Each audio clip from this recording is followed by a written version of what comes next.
Assalamualaikum warahmatullahi wabarakatuh. Alhamdulillahi rabbil alamin.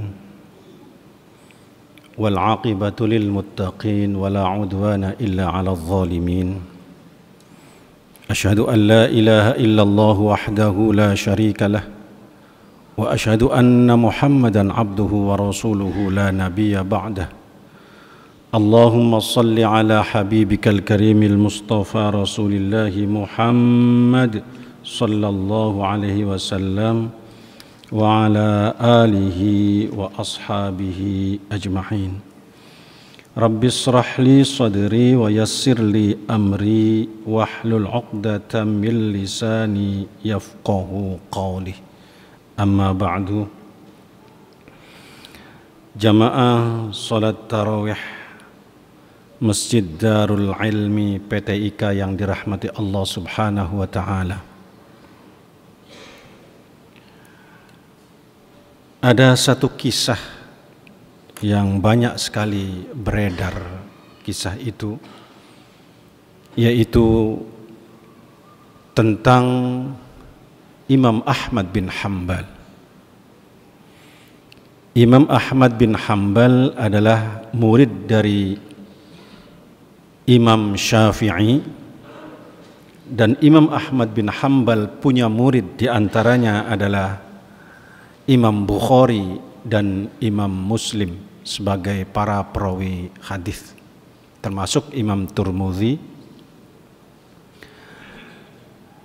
Pada satu ketika Imam Ahmad bin Hanbal ini terdorong hatinya untuk pergi ke kota Basrah. Beliau sendiri tinggal di Baghdad. Kota Baghdad dan Basrah itu sekitar jaraknya antara 500 atau 600 km. Jakarta Semarang lebih sedikit, Jakarta Surabaya kejauhan. Tidak ada tujuan apa-apa, tidak ada kepentingan apa-apa, tapi Imam Ahmad bin Hanbal didorong oleh keinginannya dalam hatinya untuk pergi ke kota Basrah.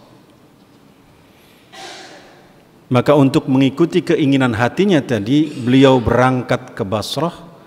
Sampai di Basrah sudah larut malam, dan kemudian beliau sempat mengikuti sholat Isya berjamaah di satu masjid di kota Basrah tersebut. Selesai sholat berjamaah, seluruh jamaah masjid pulang ke rumah masing-masing kecuali Imam Ahmad bin Hanbal yang ada dalam masjid itu. Akhirnya marbot masjid mendatangi Imam Ahmad dan bertanya, "Apa yang akan Anda lakukan wahai orang tua?" Kata marbot. Ahmad bin Hanbal mengatakan, "Saya musafir dan saya ingin beristirahat di masjid ini." Marbot tadi mengatakan, "Masjid ini tidak boleh untuk tidur dan untuk istirahat. Keluarlah dari ruang masjid." Imam Ahmad bin Hanbal keluar dari masjid dan dia ada di teras masjid. Ketika ada di teras masjid, dia kembali berbaring untuk beristirahat. Pada malam itu marbot menemui kembali dan kemudian kembali mengusir Ahmad bin Hanbal bahwa di masjid tidak boleh ada orang yang tidur dan tidak boleh ada orang yang menginap di masjid ini. Ahmad bin Hanbal diam, akhirnya ditarik dan didorong oleh marbot tadi sampai ke jalanan. Didorong sampai ke jalan oleh marbot masjid itu. Ketika sampai di jalan, dilihat oleh tetangga masjid, kebetulan dia adalah seorang pedagang roti. Melihat ada orang tua yang didorong-dorong oleh marbot masjid, ditanya, "Ya Syekh, ma taf'al?" Apa yang terjadi wahai orang tua? Ahmad bin Hanbal mengatakan, "Saya adalah musafir dari Baghdad, sengaja datang ke sini. Saya ingin beristirahat. Akhirnya tukang roti tadi menawarkan kamarnya yang kecil untuk istirahatnya Ahmad bin Hanbal. Kata tukang roti, di rumah saya silakan ada kamar. Ketika memasuki rumahnya tadi, yang rumah sekaligus warung roti itu, Ahmad bin Hanbal tidak langsung masuk ke dalam kamar, tapi dia duduk mengajak berbicara tukang roti tadi. Tukang roti itu ternyata tidak banyak bicara. Kalau tidak ditanya, dia diam. Satu kali ditanya, satu kali jawaban. Selebihnya dia mulutnya bergumam dalam istighfar. Ketika memecahkan telur untuk dimasukkan ke dalam adonan roti, tukang roti beristighfar, astagfirullah. Ketika mengambil gandum untuk dicampur dengan adonan roti, tukang roti tadi bilang astagfirullah. Ketika mau mengaduk, dia bilang astagfirullah. Terus seluruh gerakannya dia iringi dengan kalimat-kalimat istighfar. Ahmad bin Hanbal tidak tertarik untuk istirahat, tapi lebih tertarik untuk memperhatikan orang ini. Diperhatikan terus oleh Ahmad bin Hanbal. Setelah sekian lama, Ahmad bin Hanbal bertanya, sudah berapa lama engkau lakukan istighfar ini? Tukang roti tadi menjawab, sudah lama saya lakukan. Sejak saya jual roti ini, saya selalu beristighfar. Dan saya jualan roti sudah 30 tahun yang lalu. Berarti sudah 30 tahun dia beristighfar terus dalam setiap gerakannya. Ahmad bin Hanbal bertanya, apa manfaatnya dari yang engkau ucapkan istighfar itu? Atau apa yang engkau dapatkan dari istighfarmu itu? Tukang roti menjawab, semua yang saya minta kepada Allah, semuanya diberi oleh Allah. Dan diberikannya dengan cara cepat, tanpa perhitungan apapun. Apa yang saya minta kepada Allah semuanya diberi, kecuali satu, kata dia. Yang satu ini sampai sekarang saya belum diberikan oleh Allah. Ahmad bin Hanbal bertanya, apa yang satu itu? Dijawab oleh pemilik roti tadi, saya sudah mendengar lama seorang ulama besar yang bernama Ahmad bin Hanbal. Saya ingin ketemu dengan beliau. Nama Ahmad bin Hanbal sudah terkenal di daerah Baghdad, di kota Basrah, sudah terkenal. Tapi orang tidak ada yang tahu. Karena waktu itu belum ada kamera, Pak. Apalagi yang namanya HP, Android dan sebagainya, belum ada. Namanya sudah menyebar dari mulut ke mulut. Ada ulama besar bernama Ahmad bin Hanbal, tapi tidak tahu wajahnya seperti apa. Sehingga marbot masjid pun mengusir, karena dia tidak tahu. Itu Ahmad bin Hanbal. Ketika tukang roti tadi menjawab, semua yang saya minta diberikan oleh Allah kecuali satu. Saya ingin ketemu dengan seorang ulama yang bernama Ahmad bin Hanbal. Ahmad bin Hanbal berteriak, Allahu Akbar. Rupanya istighfarmu yang mendorong saya untuk datang ke Basrah ini. Saya adalah Ahmad bin Hanbal. Tukang roti kaget. Ternyata rezekinya datang sendiri tanpa harus diparanin karena istighfar. Subhanallah.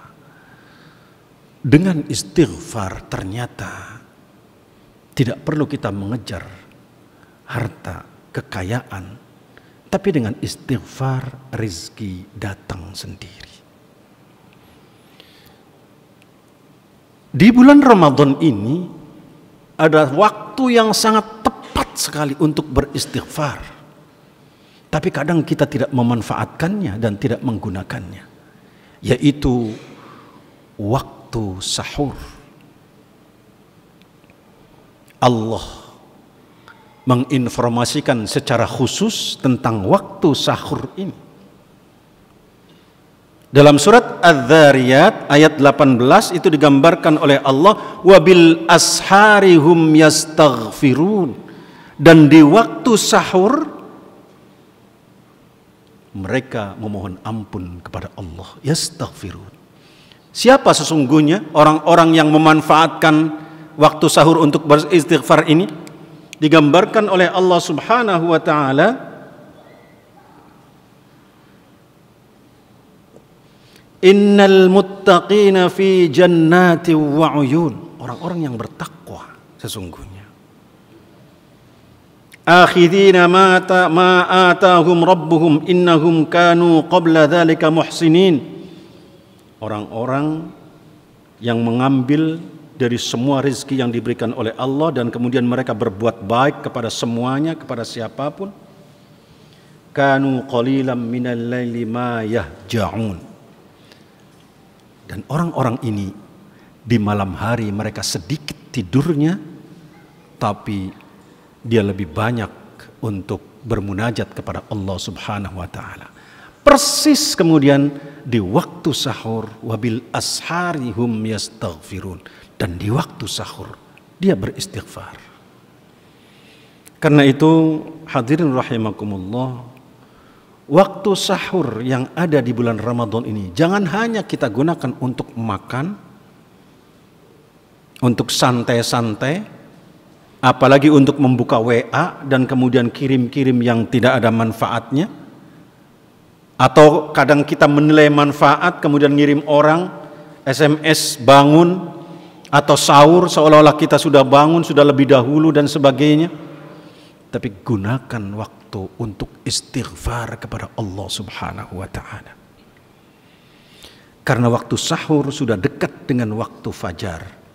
Keutamaan lagi waktu fajar sangat indah sekali. Salatnya saja 2 rakaat salat fajar, salat qabliyah subuh, ternyata dia sama dengan dunia dan seisinya akan kita raih dengan 2 rakaat salat itu. Karena itu dalam puasa Ramadan yang sangat singkat ini, hanya 1 bulan, mari kita manfaatkan waktu sahur bukan untuk makan saja, tapi untuk mendekatkan diri kepada Allah, beristighfar, mohon ampun kepada Allah Subhanahu wa taala. Dengan harapan semoga istighfar kita akan mengantarkan kita di dunia ini, kita dimudahkan rezekinya oleh Allah Subhanahu wa taala, dan di akhirat kelak akan dimasukkan ke dalam surga Allah Subhanahu wa taala. Semoga Allah Subhanahu wa taala senantiasa memberikan bimbingannya pada kita sekalian untuk mampu memanfaatkan waktu-waktu sahur, sehingga waktu sahur betul-betul bernilai yang sangat berkualitas bagi kemanfaatan hidup kita di masa-masa yang akan datang. Terima kasih. Yang benar hanya dari Allah Subhanahu wa taala. Jika ada yang salah dari diri saya sendiri, wallahul muwafiq ila aqwamit thariq. Wassalamualaikum warahmatullahi wabarakatuh.